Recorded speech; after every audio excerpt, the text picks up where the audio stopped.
Okay, so hi everybody. Welcome to our weekly seminar at ER4.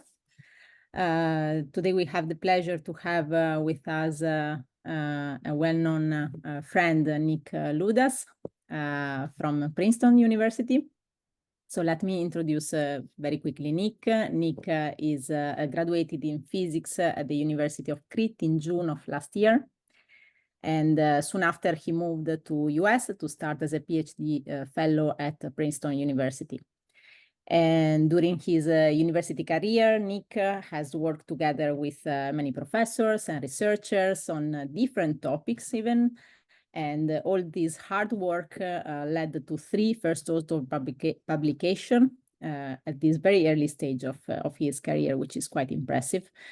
And the last of these 3 publications was recently in the archive, and if I'm not wrong, was accepted for publication in A&A. And I guess that Nick is going to talk us a bit more about this recent work today. So thanks, Nick, for being with us, and the floor is yours. Yeah, thanks, Carolina. Thanks for this invitation. And it's my pleasure to be back again, even online, and I hope to be back in person very soon. So last time I talked to you about dark matter, cosmology, strong lensing, and all this kind of stuff. Today I would like to change topic completely. I would like to describe the work that I've been done under the supervision of Professor Nicky Lafis and Professor Joachim Trumper for the past 3 years. The title of my talk is Understanding the cyclotron-line formation in accreting-magnetic neutron stars via relativistic Monte Carlo radiative transfer simulations. Before we delve into the problem, let's take a step back. It doesn't play. Okay. So let's take a step back and introduce the accretion-powered X-ray pulsars, which are the sources that we are dealing with today. So accretion-powered X-ray pulsars are strongly magnetized neutron stars, which have a typical magnetic field strength on their surface is on the order of a few 10 to the 12 Gausses. When the magnetic field axis is misaligned with the rotation axis, these sources exhibit pulsations of a period on the order of a few seconds. Apart from that, we now know that the accretional energy is released by X-ray emission near the neutron star surface. And because of that, the X-ray luminosity can reach values up to 10 to the 37 ergs per second, although we have observed ultraluminous X-ray sources that have an X-ray luminosity on the order of 10 to the 40 or 10 to the 41 ergs per second.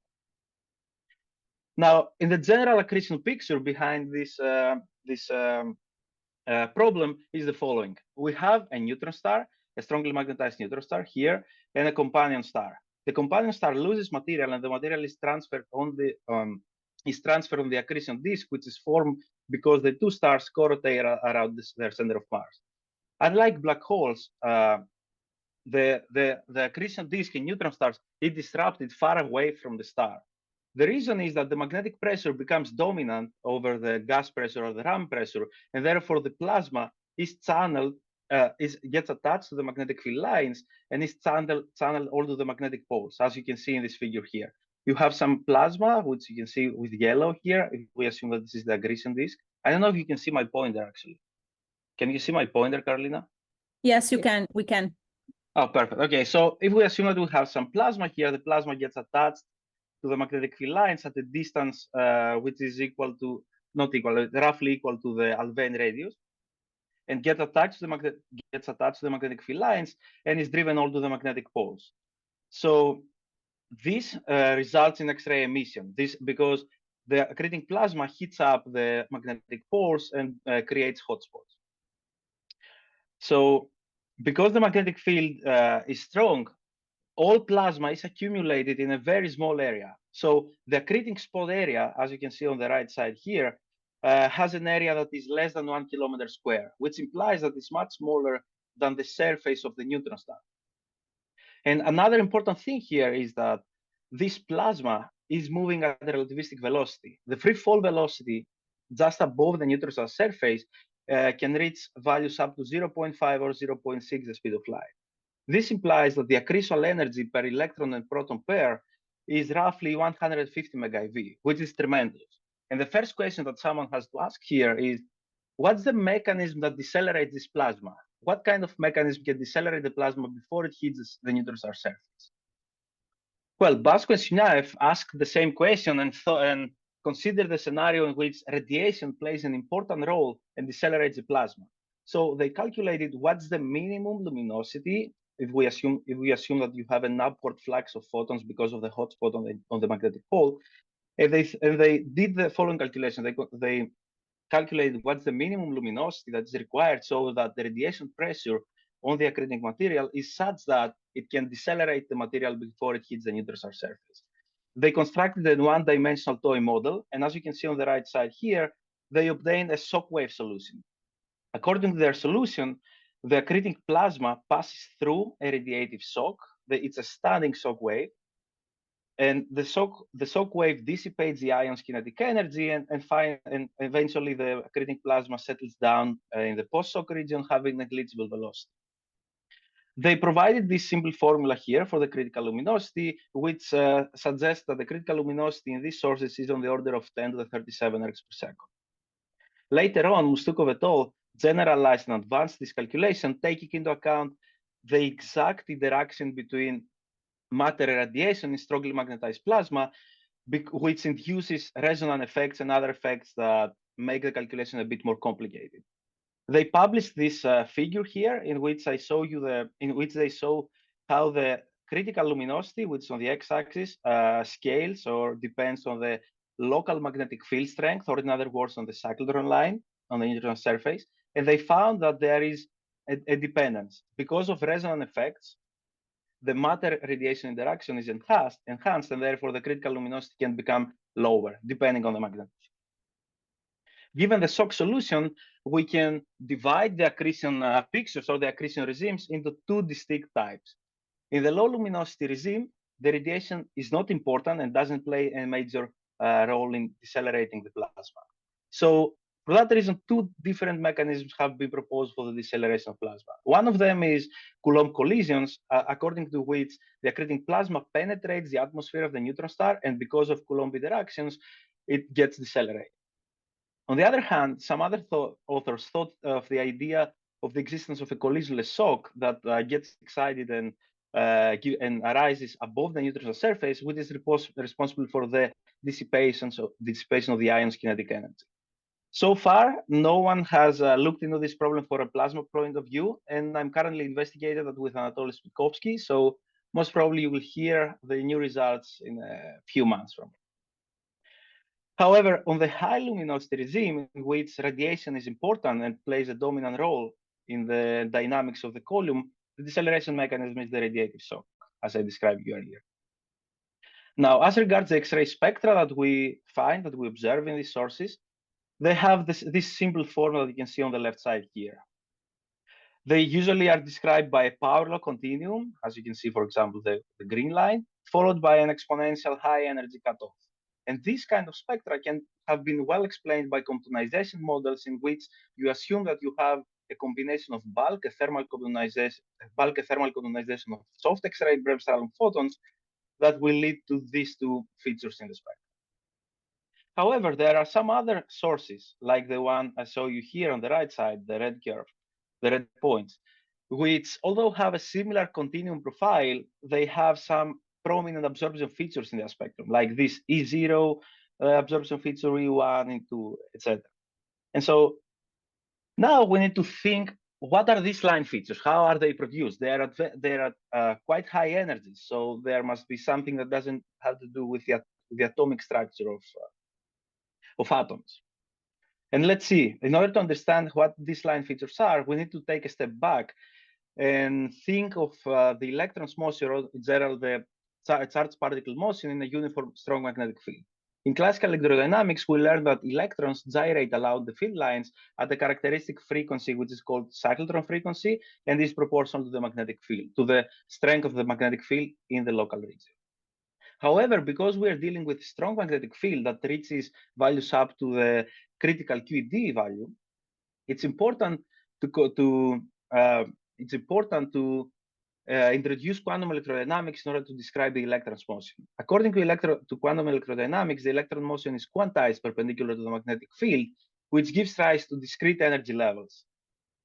The energy levels, the energy levels are given by this expression here that I show you on the bottom. And if the magnetic field strength is less than the critical magnetic field, which is 4 times 10 to the 13 Gausses, then you can tailor expand this expression here and find that the energy levels are proportional to the magnetic field. So the energy spectrum that you get for magnetic fields that are subcritical, that are lower than the critical magnetic field, looks like this one and resembles the one of quantum harmonic oscillator.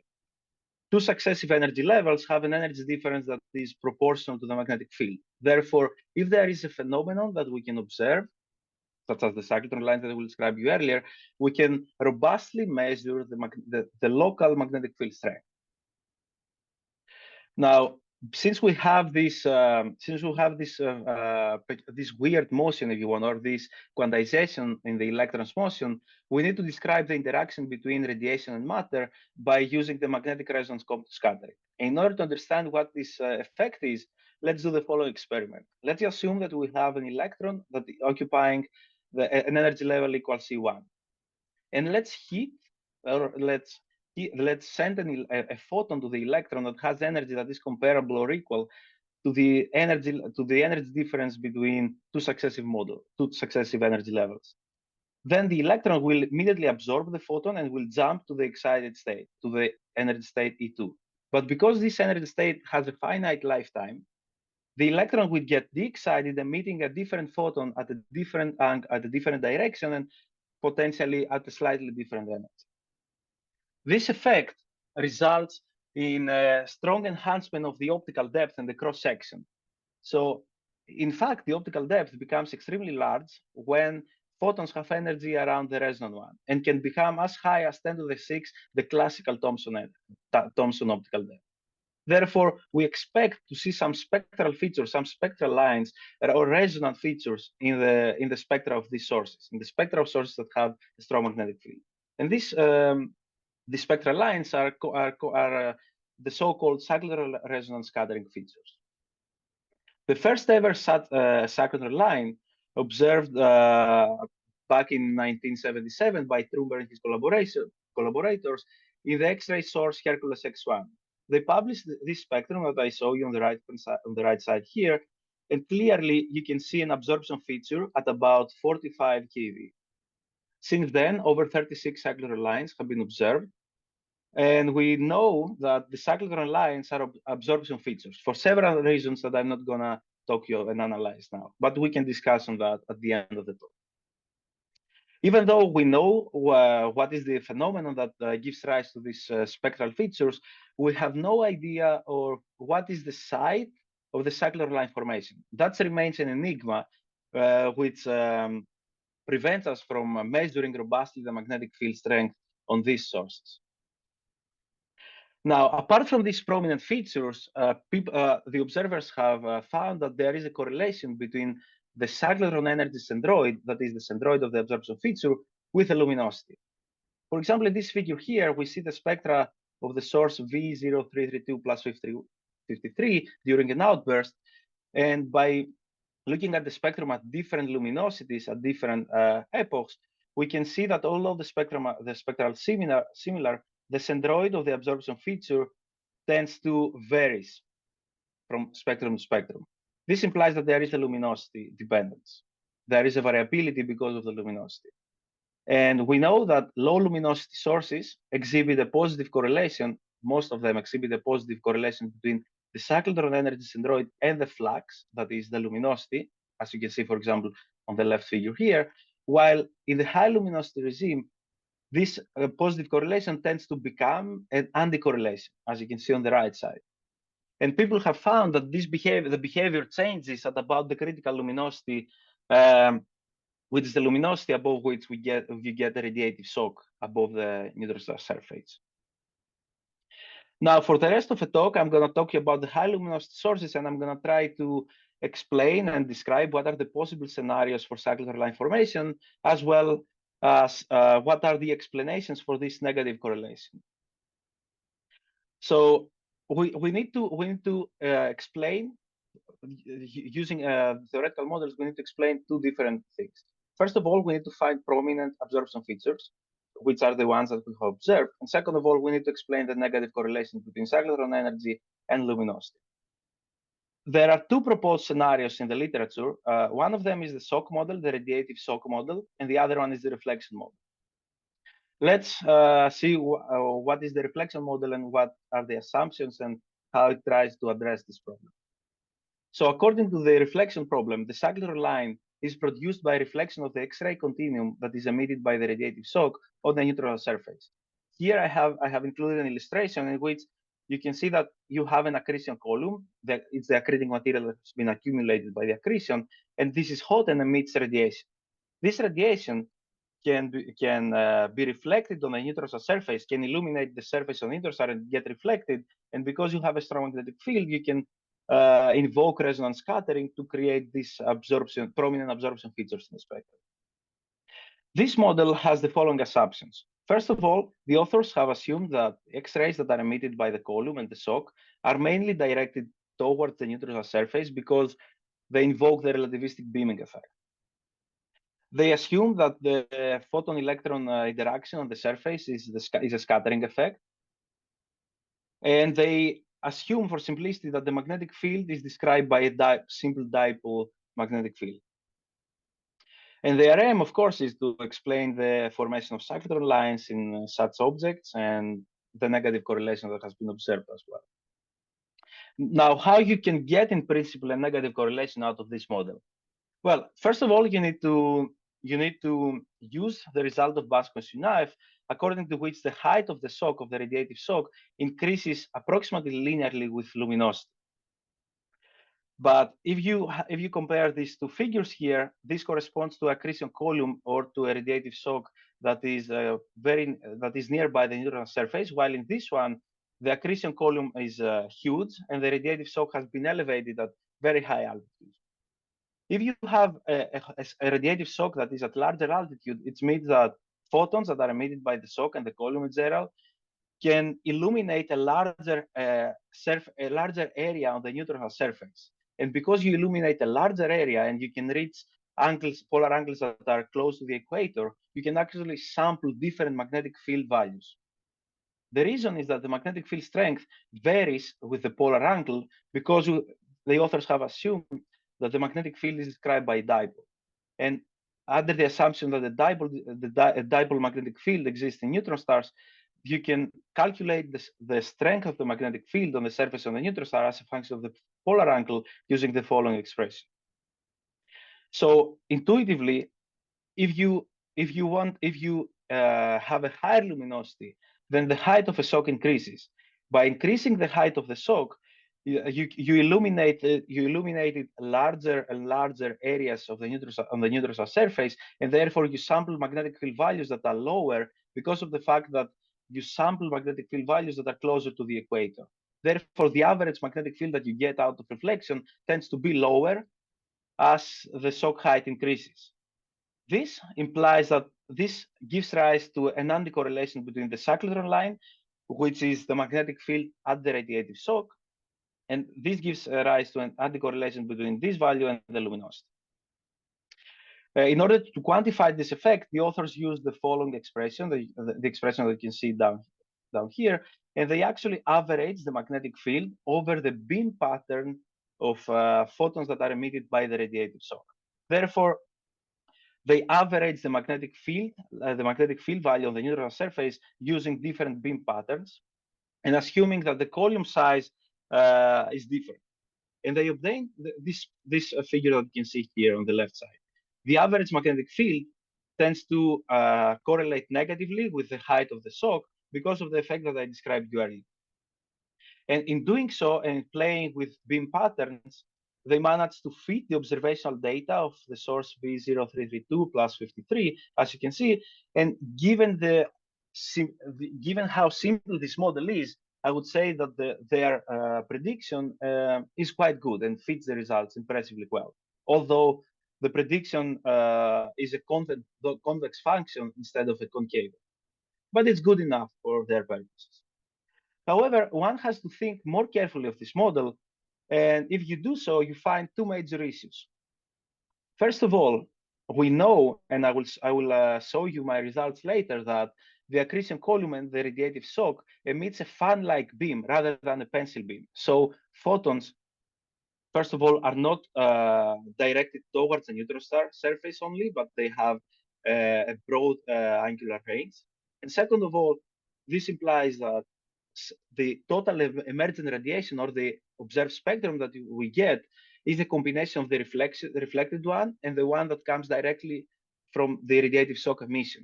So you need to take into account both emission mechanisms in order to be able to construct the spectrum and see if you get prominent absorption features in the spectrum.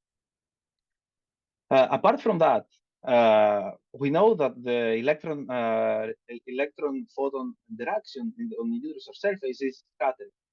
Therefore, it's naively to assume that you only get absorption features by reflection on the neutron surface, because photons that are missing at about the resonant energy have to appear in the wings, because the total amount of photons must be conserved in the scattering process.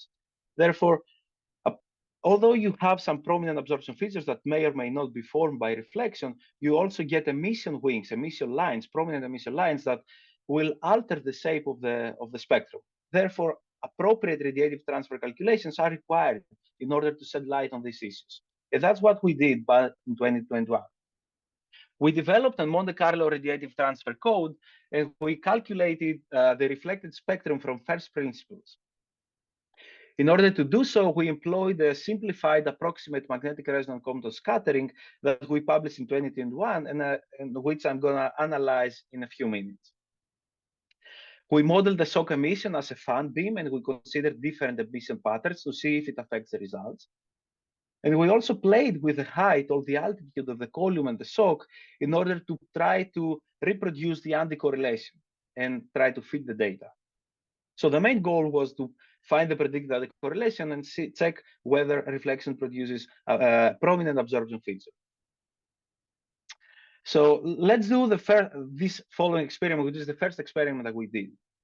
We assume, what if all photons are emitted towards the magnetic pole, as you can see on the right side here. You have a bulb, you have a radiative shock or illuminating disk or something that naively we assume that emits a Pearl beam that is directed towards the magnetic pole. The photons reach the magnetic pole and get reflected and propagate towards the observer. We assume that the energy distribution of seed photons that are emitted at the radiative shock is a power law, which is something that we expect. And we use the surface temperature that is equal to 1 kV, although we found that our results are insensitive to the temperature. Then we calculated the reflected spectrum, which I show you on the right side here. So the seed energy distribution of photons is the power law that I told you earlier, and is given by this dashed line here. And the reflected spectrum is the black crosses or black axis that you can see here. Clearly, the reflected spectrum is different than the seed spectrum, and you get an absorption feature, a prominent absorption feature at about the resonant energy, at about the local magnetic field strength. However, if you now combine the emission from the radiative shock and the emission from the reflection of X-rays on the neutron surface, then you get this blue line here. So in order to produce this line, we assume that 50% of the emission comes from the shock directly to the observer, assuming that it follows the same power law in the energy distribution. And the rest of the 50% of radiation comes from the reflection of X-rays on the neutron surface. So once you combine the two emissions, the two spectra, you get this blue line here that has a very shallow absorption feature. And even worse, if you now assume that 70% of radiation comes directly to the observer from the radiative shock and the column, and only 30% by the reflection, then you get this red line here that has an absorption feature that's marginally detectable.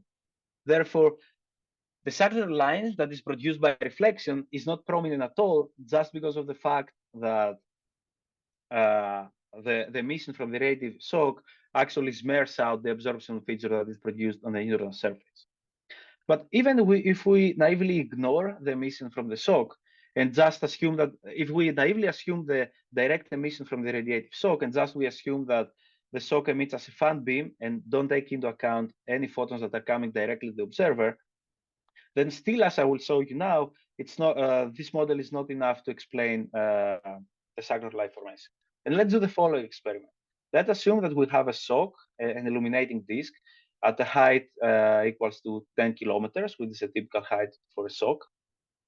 And let's assume that this sock emits photons at different angles. So it emits a fan beam. The emission pattern is a fan beam. So photons that are emitted at different angles from the sock will get reflected at different polar angles or polar rings on the neutron surface, sampling different magnetic field values. We again assume that the seed photon distribution, seed energy photon distribution is a power law, and we fix the surface temperature to be 1 keV. The surface temperature of the neutron to be 1 keV. We run our simulation and calculate what's the reflected spectrum at different polar angles. And this is what I show you in this figure here. Different lines correspond to the reflected spectrum, reflected spectra that had been reflected or reprocessed at different polar rings, that is, at different polar angles on the neutron surface. This line here, the brown dashed line, that has an absorption feature that is centered at the highest energy, corresponds to reflection at the magnetic pole, while the red dotted line here corresponds to reflection at the maximum polar angle, which is the closest to the equator, given the sock angle. And clearly, as you increase the polar angle, that is, as you go closer to the equator, the magnetic field decreases, and therefore the reflected spectrum has an absorption feature that is at lower energies. That's because of the variation of the magnetic field. And although at each polar ring, you get a prominent absorption feature and an emission line on the red wing, because of the fact that you have a cold atmosphere, so photons on average heat up the atmosphere and lose energy, therefore the scattered photons has to appear on the red wing. And although you get absorption features, once you combine all the reflections, once you combine the spectra that are produced at different, that are reprocessed at different polar angles, you can intuitively see just by inspecting this figure, that the emission features from neighbor lines will kind of wash out the absorption features from other neighbor lines. And therefore, you expect that the emission features will wash out the absorption ones, which are corresponding to the neighboring lines. And let's see how it works. Let's consider different beam patterns and combine these reflected spectra and see what's the total emergent spectrum that comes out of reflection. In this figure here, the blue line and the red line corresponds to different emission patterns. That is, we assume different fraction of photons that is emitted at different angles, and therefore are reflected at different polar angles on the neutron surface, and we combine the spectrum.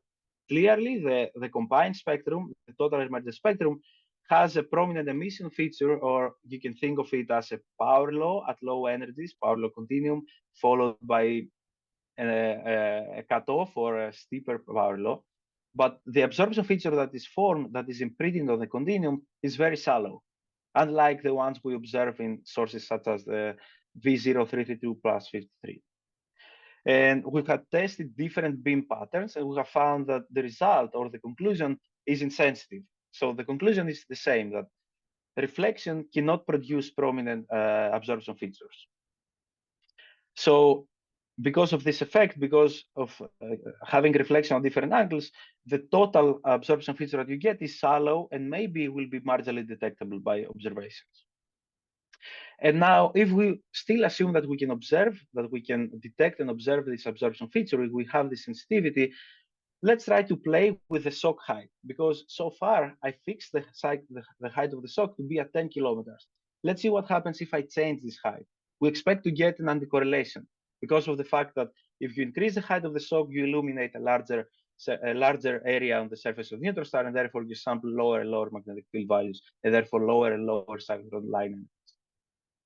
However, we did this calculation, we assumed different sock heights, and we played with the beam patterns as well.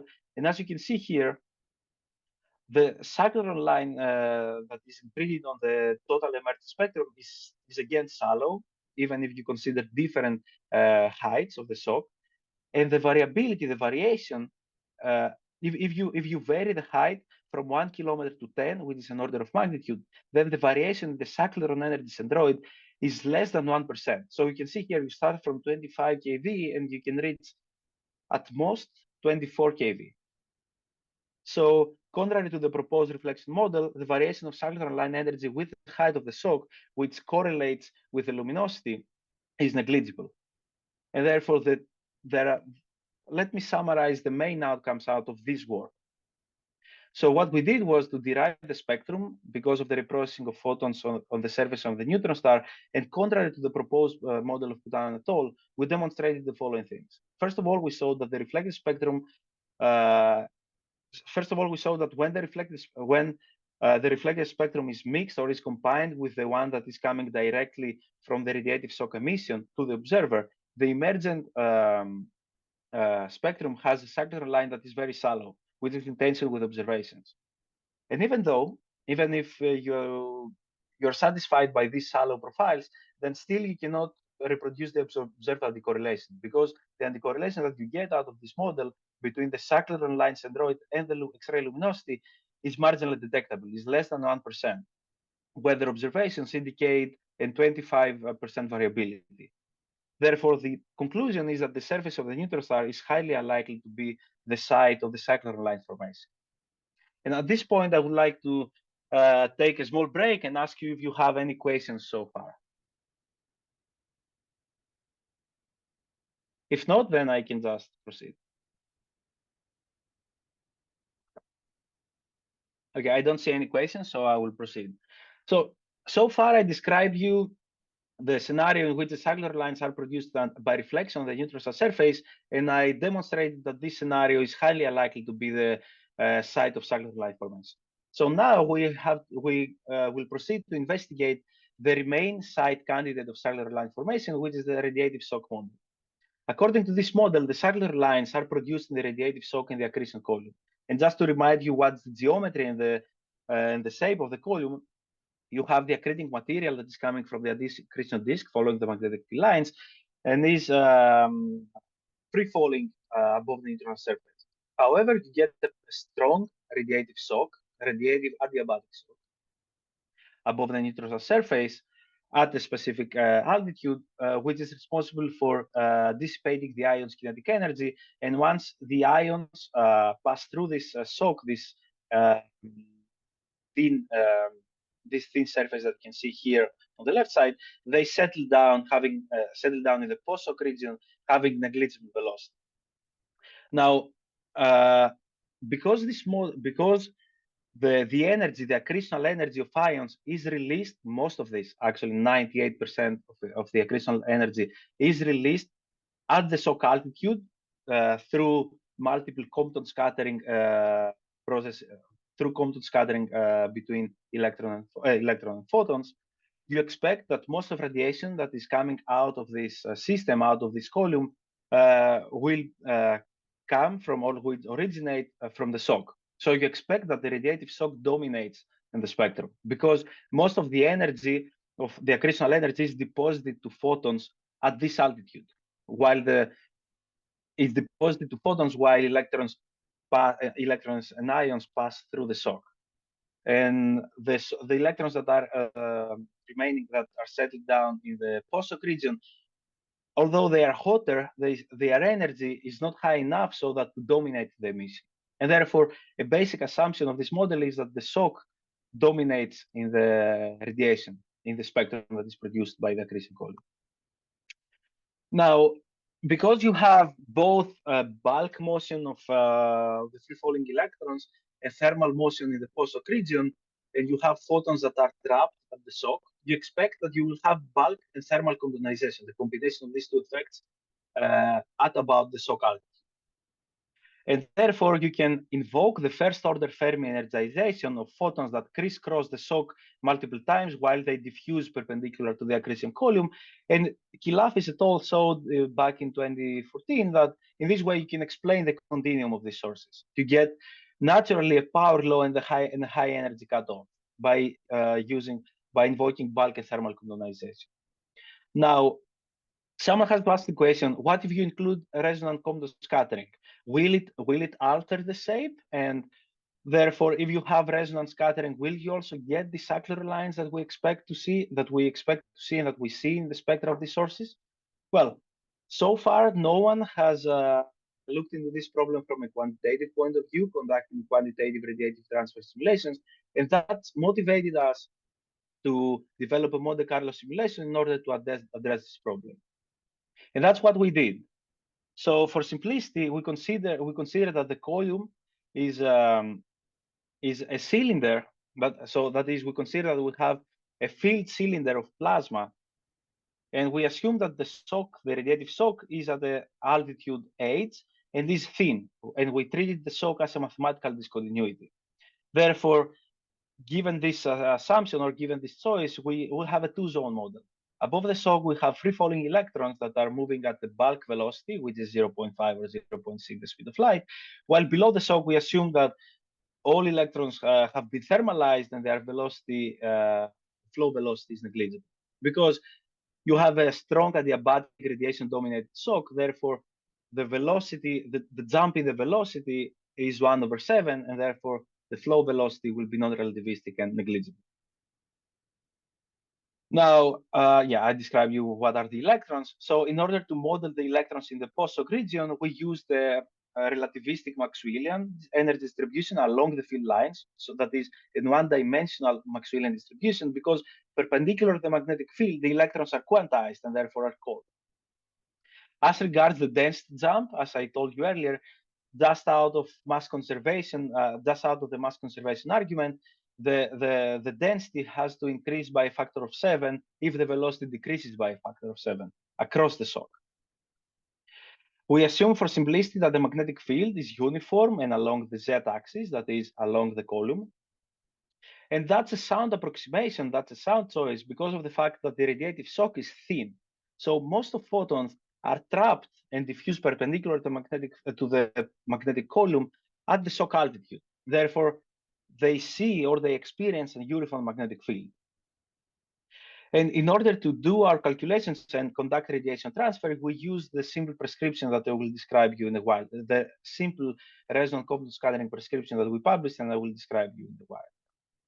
And just to start the simulation, we assume that we have an upward flux of Bremsstrahlung soft photons that are emitted by the post-shock electrons and are emitted upwards at the shock altitude. That is, we start our simulation by emitting photons isotropically upwards by this disk, that is, at the shock altitude, and we let them scatter as many times as they want with electrons. And they can crisscross the shock, they can enter the pre-shock region, the post-shock region, until they diffuse perpendicular to the column and escape. And we follow their propagation using a Monte Carlo scheme, which is summarized by this flowchart here. So we implemented the force first collision scheme, and we now have fully parallelized our Python code, and therefore, conducting these simulations is very fast and very simple to do, especially if you exploit the resources in Princeton. Now, in order to run this simulation, you have to set the input parameters, which are the transverse Thomson optical depth, which gives you an idea of what's the number density of electrons at the shock. You also have to specify the temperature of electrons in the post-shock region, which is also the temperature of Bremsstrahlung emission. You also have to determine what's the local magnetic field strength at the shock. That is, what's the cyclotron line, the classical cyclotron line at the shock. And you also have to specify the free-falling velocity, which we expect that doesn't vary at all. It doesn't vary that much. It's between 0.5 or 0.6 the speed of light, as long as you are close to the interceptors. Of course, if you increase the height, if you go at higher altitudes, that just because of gravity, the free-falling velocity will be lower. I'm not going to describe you in detail how the code works because I think we ran out of time. So I will just proceed to explain you how we do the scattering. In order to do the scattering, you need accurate magnetic resonant Compton cross sections in order to describe the interaction between photons and electrons and be able to sample what are the scattered angle of photons and what's the optical depth that each photon sees. Now, these magnetic resonance Compton cross sections have been published a few decades ago, and people have managed to obtain analytical formula that are, however, very complex. The reason that are very complex is because the cross sections, as I saw you on the left figure here, depend strongly on the energy of the photon that interacts with electron. They also depend on the relative angle of propagation between the photon and the magnetic field. For example, here different lines correspond to different angles of propagation. And apart from that, we know that the cross-section depends also on the plasma temperature because of the Doppler broadening, mainly of the Doppler broadening, and they also depend strongly on the polarization of photons, on the polarization mode of photons. Because you have electrons that are quantized perpendicular to the magnetic field, therefore, whether the electric field is parallel to the magnetic field or perpendicular to the magnetic field or at a relative angle plays a major role on the interaction, on how strong the interaction is going to be. And although we can, in principle, use this formula in our code, this will prevent us from having a fast and quick simulation, and therefore it will make the problem, the radiation transfer, an intractable problem. And that's why we believe that so far no one has conducted radiative transfer at the radiative shock in neutron stars. Instead, what we did was to try to find approximate formula, approximate combat expressions that will substitute this very complex cross-section that people have published.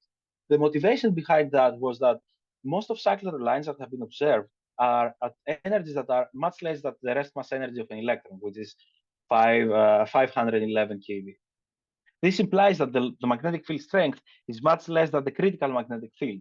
And therefore, you expect that you don't need most of the complexity of the cross sections because you are in the subcritical regime. You are in the regime that the magnetic field is much less than the critical quantum electrodynamical magnetic field. We know from theory that in this regime, the probability of an electron to occupy an excited state larger than n equals 2, n is the quantum principal number, we know that this probability is negligible. And therefore, only ground state to ground state transitions are allowed. This is the scattering process. And given these two assumptions, we only have an intermediate state, which is the state at which the electron gets excited temporarily. And this intermediate state, which has n equals 1, is degenerate because you can have two possible spin orientations. The spin can be aligned with the magnetic field or misaligned. It turns out that for such a transition, the energy difference is equal to the resonant energy, the cyclotron energy. Now, if you implement these assumptions, and if you take into account all these assumptions, then you find that most of the terms in the quantum electrodynamic expressions are odd, are higher orders, and are second-order effects. So what you can do, and what was the main idea, was to expand the QED differential cross-sections in terms of the photon energy normalized to the rest mass of the electron, and the magnetic field strength normalized to the critical magnetic field, and try to keep the leading terms and up to first-order corrections. And we did so, and we published these combat expressions that we obtained by Taylor expanding the complicated and cumbersome fully QED Compton cross-sections. We found that these approximate differential cross-sections and different expressions here correspond to different transitions to the polarization modes. And all these cross-sections are to leading order proportional to the classical resonant Compton cross-sections that we get just by computing the cross-sections using quantum electrodynamics. But we also found first-order corrections in the magnetic field that you can see on the right side here that are proportional to the magnetic field, therefore are first-order corrections, and correspond to the spin-flip transition. So if you have an electron spin up and spins down, or the inverse, you can get an excitation or de-excitation. And the combination of these two effects, the spin-flip transition, you get a scattering process. The reason that we didn't get these expressions out of the classical, using the classical electrodynamics treatment, is that classical electrodynamics knows nothing about the spin of the electron. So These corrections are purely quantum mechanical. On the right side here, I compare these approximate expressions, which are described by the red lines, and I compare them with the fully QED cross-sections for different cyclotron energies. The left panel here is for cyclotron energy equals 25. The middle one is for cyclotron energy equals 50, and the rest one on the right is at 100 keV. Clearly, as I increase the magnetic field, or in other words, as I increase the cyclotron energy, the deviation of the approximate cross sections from the fully QED ones becomes larger and larger. However, for energies less than 50 keV, that is, for magnetic fields that are much less than the critical magnetic field, the ratio of the approximate cross sections to the fully QED ones are roughly 1, and they vary by less than 10%, as you can see here, which on the bottom panels in which I show you the ratio of the cross sections. If you go at higher magnetic field values, then of course the deviation becomes important, and you are not allowed to use these approximate expressions if you want to conduct accurate radiation transfer calculations. Now, once we have a prescription for conducting resonance scattering in neutron stars, and once we have these cross sections, which we can, which are the combination of the classical cross sections plus the spin fleet corrections, and by considering that the resonant frequency, the resonant energy is not the classical cyclotron energy, but has some relativistic corrections, and we also conserve the energy and therefore calculate the scattered photon energy using the relativistic expression and not assuming that this Thomson scattering and therefore the final energy is equal to the initial energy. If we use this prescription, these simple steps, then we have an accurate way to conduct radiative transfer as calculations in the radiative shock. And that's what we did. We implemented this prescription in the code that I showed you earlier, and we obtained the emergent spectra that are produced at the radiative shock. So now for the remaining of the talk, I'm gonna show you and analyze what are the spectra that we do. So as the first example, and in order to find, as a first example, in order to evaluate or to validate the performance of the code, we assumed that the shock is optically thin. That is, we have only resonance scattering, while photons that have energy are very different from the resonant energy can actually escape and do not scatter at all.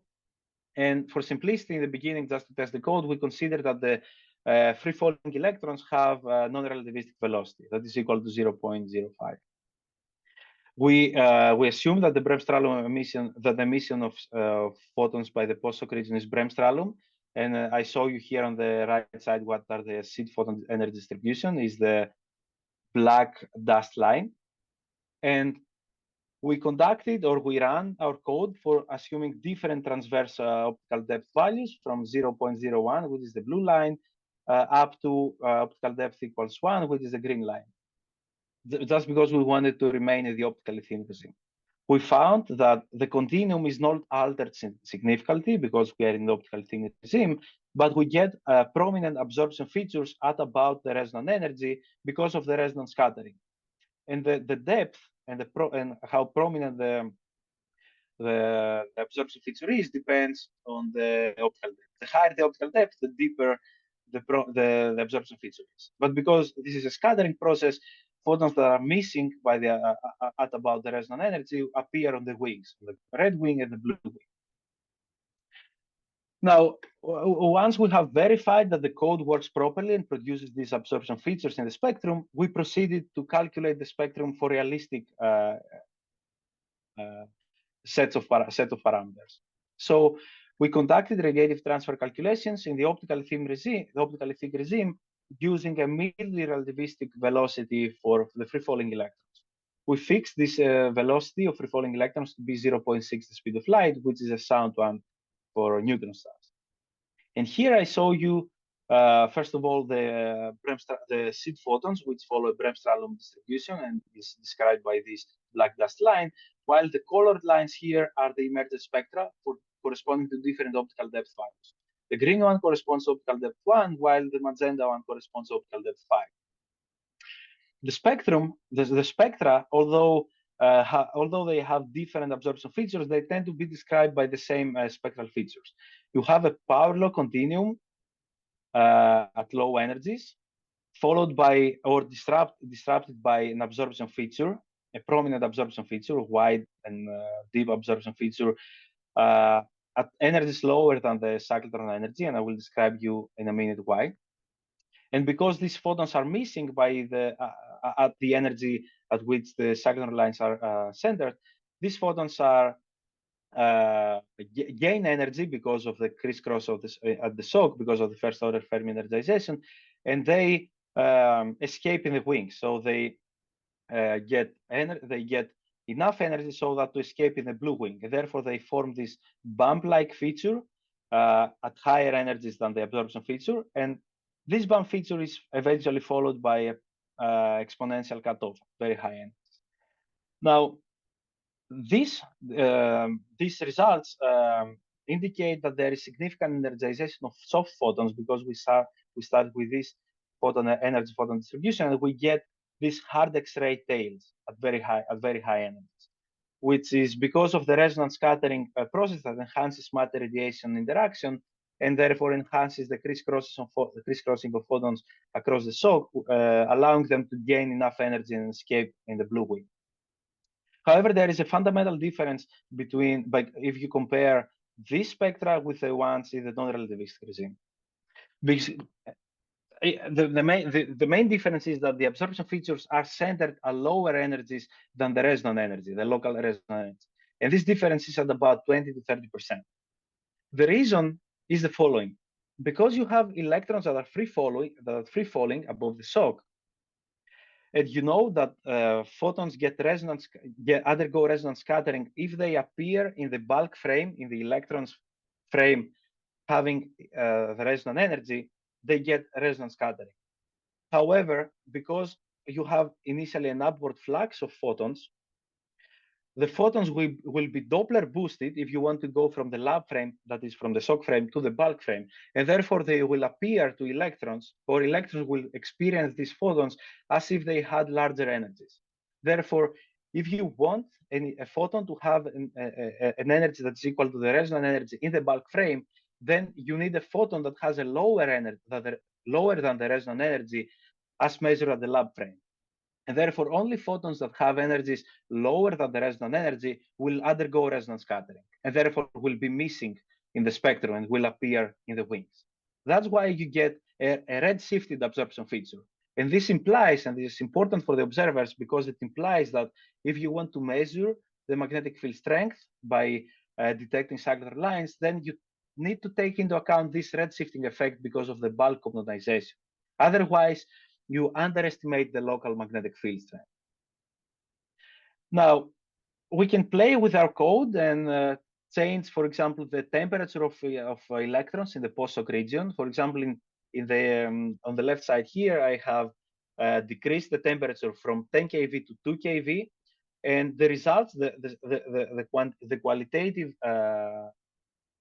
qualitative shape of the spectrum is the same. You have a power law followed by an absorption feature, which leads to a prominent bump feature in the blue wing, and then you have a high energy cutoff. Although you start with soft X-ray photons, as you can see here on the black dust line, you get photons at very high energy because of the energization of the SOC. So the SOC is very efficient in providing with energy to photons, which is something that we expect because photons actually get the energy out of electrons or so photons get the accretional energy. The accretional energy of ions and electrons is transferred to photons while they pass through the SOC. You can also play with a temperature and consider a larger temperature and get similar spectra. And you can also play with the local magnetic field strength. Here, for example, I have a magnetic field that describes a cyclotron line that is equal to 25 keV, while here I doubled the cyclotron line. So the cyclotron line here is at 50 keV, and still the spectra are similar. And the only difference is that the absorption feature is shifted to the right just because I increased the magnetic field. But still, the power law the power law continuum is there, the absorption feature is there, and the bulk feature is also there. The only difference is that the absorption feature has been shifted to the right, although you still have the redshifting effect because of the bulk condensation. Now, what you can find if you compare the emergent spectra for different temperatures, you can find that the temperature affects the shift and the shape of the cyclotron-line because of the fact that you have thermal condensation and you also have different emission, different seed photon distributions. However, if you increase the optical depth, then the spectra tend to look the same because the photons lose the initial information. They forget what was their initial energy photon distribution because they scatter multiple times with the electrons. And what something else that you can do is that you can play with the height of the shock. As I show you here, the color lines, which correspond to different altitudes of the shock. And if you assume that you have a dipole magnetic field, then as you go at higher altitudes, the local magnetic field decreases, and therefore the absorption feature appears at lower values. Here, for example, the blue line corresponds to a shock that is just above the neutron surface, and therefore you have the highest cyclotron-line centroid. While if you increase the shock height and go to 1 kilometer, you get the blue, you get the white, the yellow line here, that has an absorption feature that's shifted at lower energies. And therefore, you can also kind of get the negative correlation, an anti-correlation between the height of the shock and therefore with the luminosity and the cyclotron line, because the higher the height, the larger the height, the lower the cyclotron energy centroid, and therefore you get a negative correlation out of this. Now, so far I showed you angle average spectra. So I averaged overall angles and I calculated the spectrum. You can also do angle. You can also obtain the angle dependent spectra, which are the one that I show you here. And since these are preliminary results, this may not be the final picture. But what we get is that the absorption feature that is formed at different, the emission feature that is formed and propagates at different angles is centered at different energies, just because of the Doppler effect. For example, here I have these three colored lines which correspond to emission or propagation of photons at different angles. The yellow one corresponds to photons that are moving away from the neutron star. That is, that they're moving at an angle at an angle that is they move towards the observer and away from the neutron star. The red one corresponds to emission perpendicular to the column, a fan beam. And the blue one corresponds to emission of the radiative shock towards the neutron star surface. And clearly, the absorption feature varies, which implies that when you observe the sources and you try to analyze the phase, you try to analyze the spectrum at different phases of rotation, you expect to get some variability in the absorption feature. And this is something that has been observed, but we haven't analyzed yet our results in order to compare them with observations, as we will do so in the future. An interesting thing that you have to see here is that if you plot the angular distribution of photons, which is something that I do here on the right side, the emission pattern tends to be a fan beam. So photons are emitted at different angles and are not described by a pencil beam, as Putanen et al. Assume. And if you increase the optical depth, then you get the same behavior and the fan beam as an emission pattern, and the emission pattern starts to become more and more a fan beam. Now, just to conclude of what are the main outcome of this project, so the conclusions are the following. The overall characteristic of the emergent spectrum resembles the one observed in spectra of accreting X-ray pulsars, which exhibit the cyclotron-line in their spectrum. Because you have the power law, you have the absorption feature, you have the bump feature on the blue wing, and that is followed by an exponential cutoff, which is something that we have observed. So we found that there is a prominent cyclotron line that is formed in the continuum, that is imprinted on the continuum just because of resonance scattering. And we found something that is important for the observers, that the energy of the cyclotron line that is imprinted in the continuum is generally redshifted by 20 or 30% due to the Doppler effect between the bulk and lab frame. And these conclusions lead us to to this statement lead us to conclude that the radiative shock in the accretion column is highly likely to be the site of cyclotron-line formation. And in the remaining 5 minutes, can I talk for 5 minutes, or I have to stop, Carolina? I'm gonna conclude. I just have a few slides here. Yes, you have few minutes, I will say. We are okay, perfect. So I think I assume that I have convinced you that the radiative shock is efficient in producing prominent absorption features similar to the ones that we observe in X-ray sources. Now let's see, and I also showed you that there is a negative anticorrelation between the cyclotron energy and the luminosity that is produced just because of the fact that the magnetic field strength varies with the height of the shock.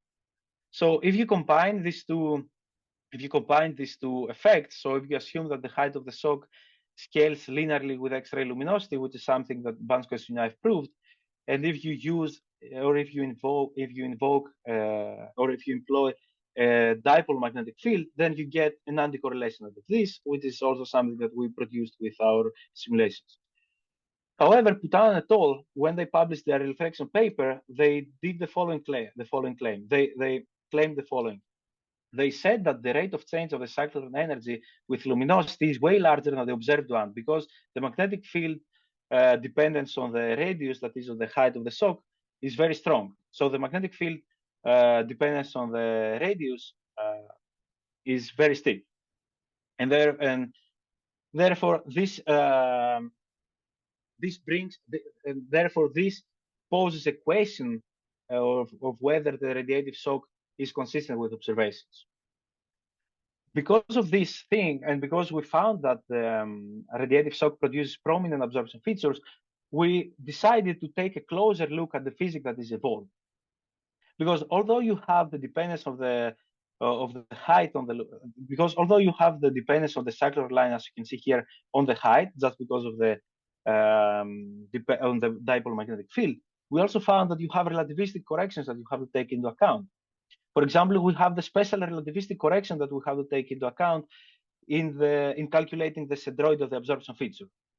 And the special relativistic correction actually has a dependence on the height of the shock, because the further away you go from the neutron surface, the smaller is the free-falling velocity, and therefore the smaller is the Doppler effect.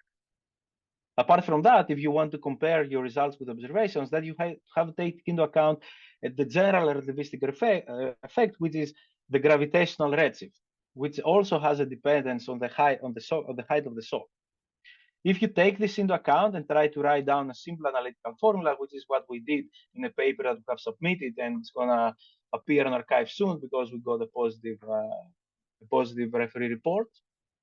So if you do this calculation, and try to find an analytical expression and tailor expand this expression for low shock heights, then you find that the rate of change of the cyclotron energy, the observed cyclotron energy with a height, is different than the one that is predicted by the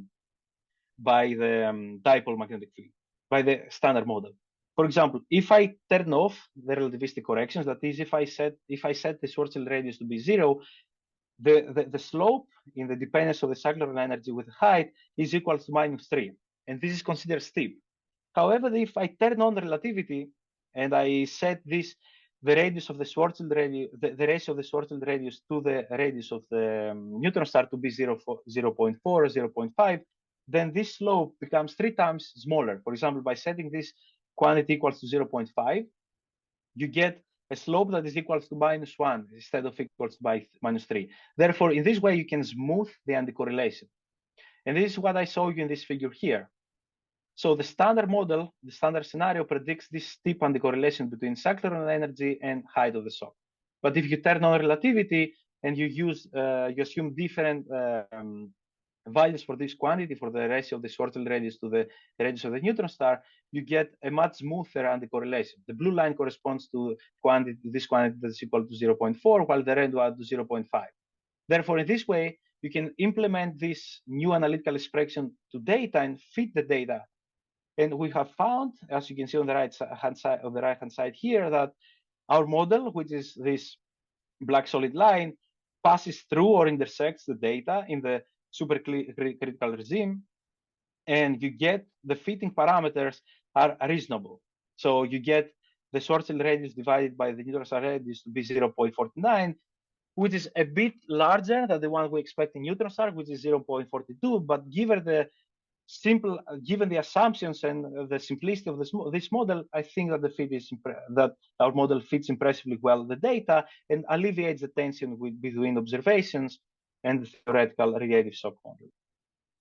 So, I don't think that I have more time, so I will just jump to the conclusions, and I will I will let you ask questions.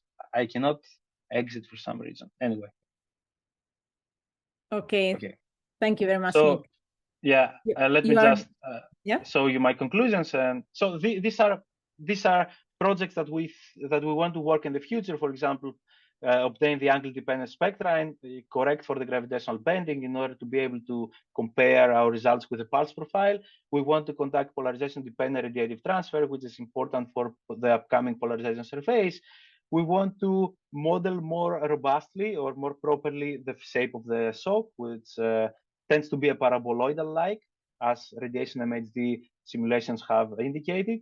And we want to consider higher energy Landau levels in the cross-section in order to model the harmonics. And lastly, we want to model the reprocessing of column emission by the magnetospheric accretion flow, which may play an important role in the ULX regime.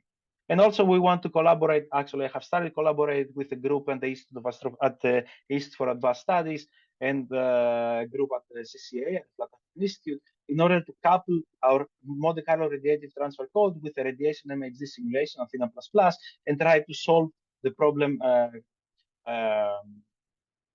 consistently by taking into account any time dependence in the column structure and the shape of the shock. So yeah, this is my final slide. So thank you for attending my talk, and I'm happy to answer your questions. Yeah, thank you for your attention. Thanks again, Nick. Thanks. Yeah. So is there any question for Nick?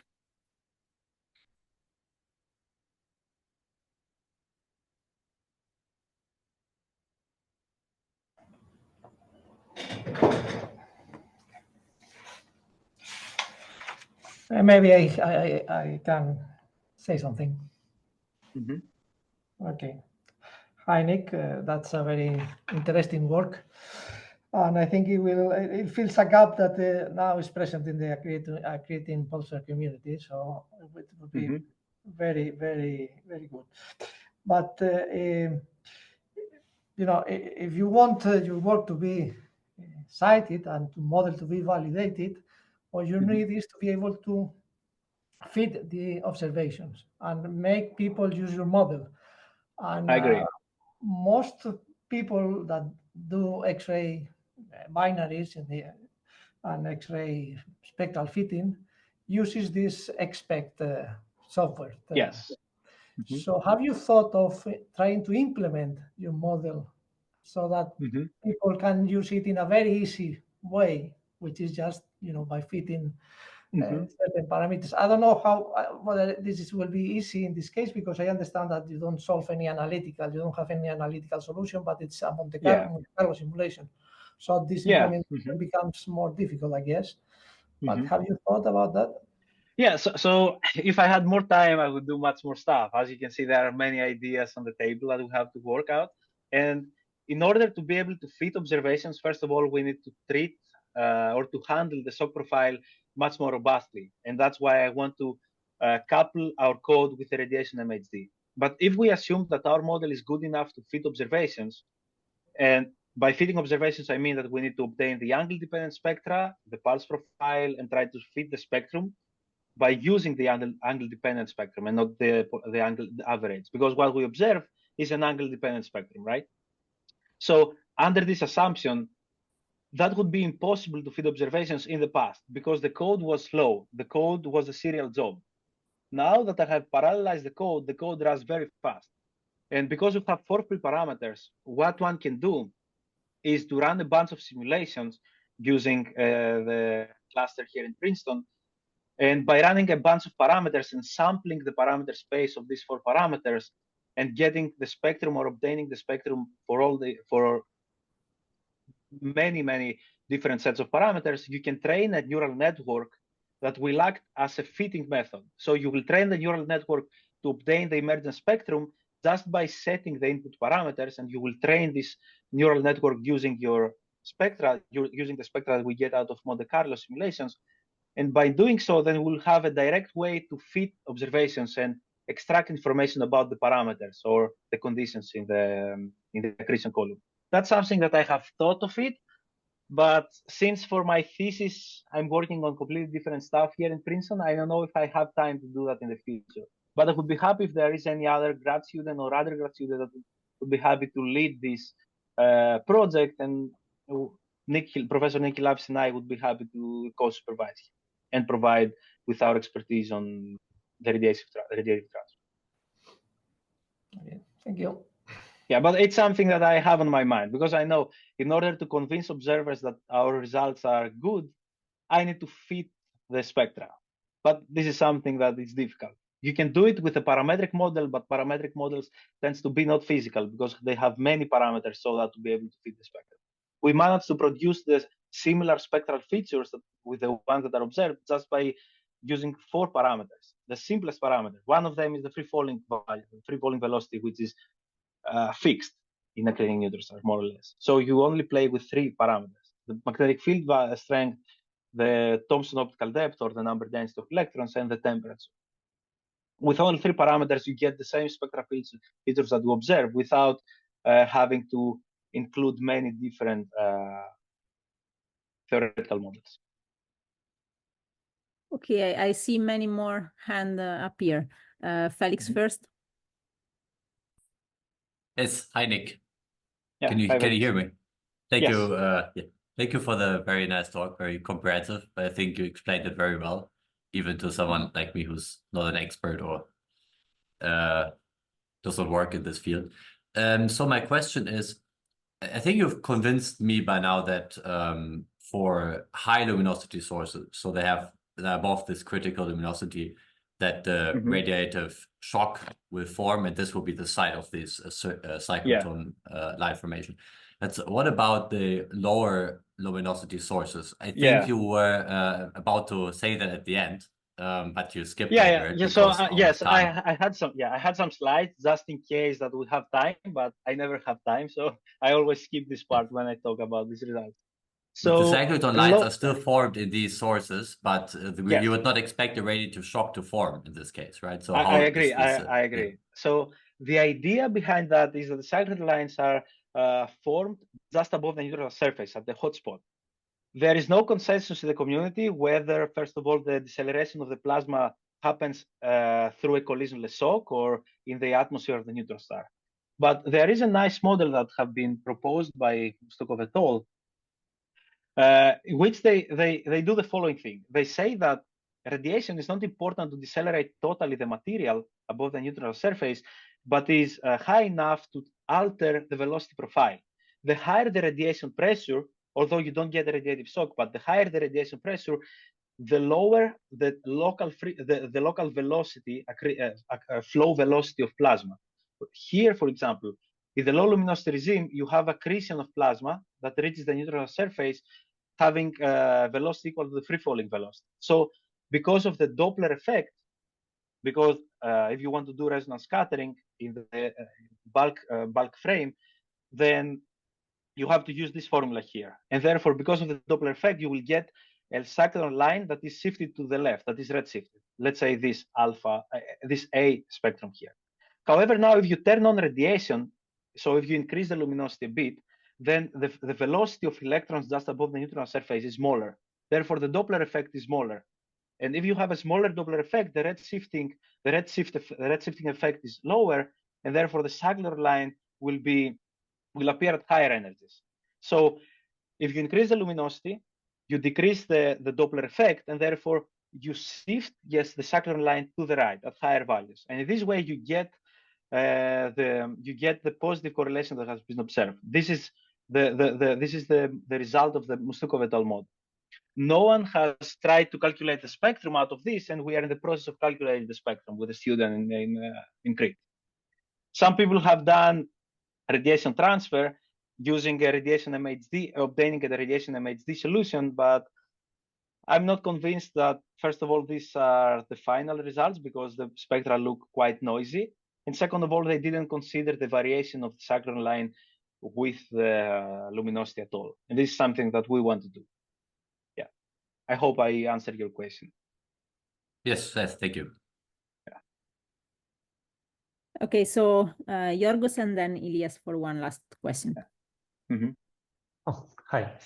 Thanks very much. It was very interesting talk, very nice work that you have done. Just a comment on the last question. I think there were some calculations by the group of Jörn Wilm with Katerina Sokolova, yes, that they were dealing with this low luminosity, and it's much more complicated because you also have emission features around the cyclotron line that complicate Loudas. Yeah, and vacuum polarization effects and all this kind of stuff. Exactly. That was one other question, like if polarization might alter your results. But I just wanted to ask one thing. For your model, you assumed a very steep discontinuity on the velocities, right? And you assume that all the radiation is coming from the shock. This, in some cases, I don't think that this is like very feasible. I think that there have been simulations, radiative, with different simulations like for models from the Becker and Wolf model or from the West model, or there had even been simulations for ULX regime like from Kovashima et al. Some work that they clearly show that the luminosity that is emitted, there is a gradient in the luminosity. It's not everything comes from one point. So is this something that you had considered doing? And So that's my next step. So I'm collaborating with Lizong Zhang, who is a researcher at the Institute for Advanced Study here. He has published the state-of-the-art calculations as regards the column structure. He conducted robust two-dimensional radiation MHD simulations using the Athena++ code to study the dynamics of the column. And as you can see here on the left side, he has found, first of all, that the shock, the radiative shock, is not standing, but instead exhibits high-frequency oscillations and has the paraboloidal-like shape. Therefore, we want to conduct radiation transfer calculations using these density profiles. That's why we want to couple the codes. But as regards why we believe that most of the emission comes from the radiative shock, I want to show you this plot here that is the result from these radiation MHD simulations by Zhang et al., in which he plots the flux that emerges from the sides of the column as a function of the height. The shock is oscillates between these two vertical lines here, and the flux, the escape flux of radiation peaks at about the shock altitude, and then it becomes lower and lower as you go to the post-shock region. That's because most of the energy is transferred to photons at the shock altitude while the accreting plasma passes through the shock. Of course, it's not a mathematical discontinuity, and you still have a finite size that may soften the energization of photons, but still the assumption that most of radiation escapes at the shock altitude, I think it's a sound approximation because that's consistent with radiation MHD simulations. Although you have a hot column below the shock, that's something that Becker and Wolf assume, still most of the flux emerges out from the column at the shock altitude, because most of the energy is supplied to photons at this height. You have hotter electrons below the shock, but you have to remember that the source of energy is the accretional energy of ions, not the thermal energy of electrons. So although you can heat up your electrons, still the energy source is the accretional energy of ions. It's not the electrons. So hotter electrons is not enough to dominate in the emission. I don't know if I have answered your question. We can discuss more of that offline. I would be happy to listen to hear your opinion. Can I make a very strong statement in less than a minute? Okay, the Becker and Wolf 2007 paper and the last one, 2022, are totally wrong. Totally wrong. Nick has proven in his last published paper that the thickness of the shock is much less than h, than the height of the shock. Analytically, he proved it. So the work of Becker and Wolf is totally wrong, but it's the only one used because they put their model in X-spec. And so it's very convenient to use something in X-spec. It doesn't matter if it's right or wrong. You know, it fits the observations, therefore we're done. Okay, I made my statement. Yeah, thank you, Professor, for adding this comment. Okay, there was one last question. Elias, do you still have the question? Yes, thank you, Nick. It's a very short question. You mentioned something about implementing neural nets for the spectral fitting, but I think that I missed it. What will be the features? What will be the input? What will be the input on your the input will be the spectrum that is calculated by our Monte Carlo simulation given a set of input parameters, and you will try the entire spectrum. Yes, I don't know if it's easy to be done. I haven't thought of it in detail. That was something that I saw, I think, in X-ray black hole X-ray binaries. I think that some people did that for the emission of corona, but so I want to mimic their work, but I haven't thought of it in detail. And I don't know if it's gonna be accurate. And we can discuss on that. I know you have experience with machine learning, so I would be happy to discuss on that. But what we have is we want to train the neural network so that it predicts the parameters. It predicts the parameters in the column, the physical quantities, given the spectrum. Yes, something like that. I don't know how easy it is to be done. And a second last question. At the very beginning, I think you mentioned when you presented your first paper, I think, you mentioned that you found that the variation in the line is less than 1%, I think. Yes. But the observation suggests that it's 25 or something. Yeah. Could you elaborate a bit more about the observations? What did they measure exactly? What they assume, or sorry, what? No, what did they observe? They had the spectrum and they... Yes. So let me go back.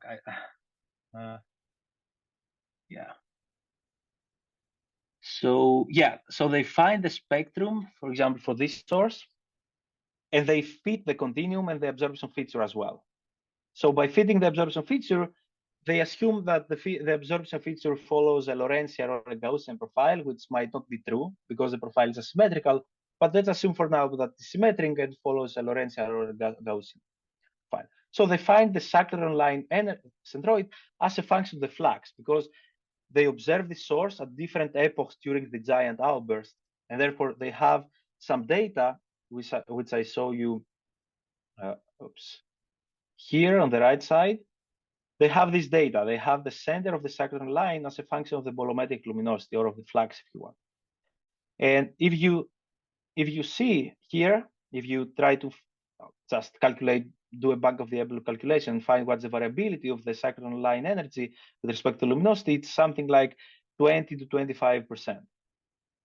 And such an anticorrelation is not cannot be obtained by the reflection, as I showed.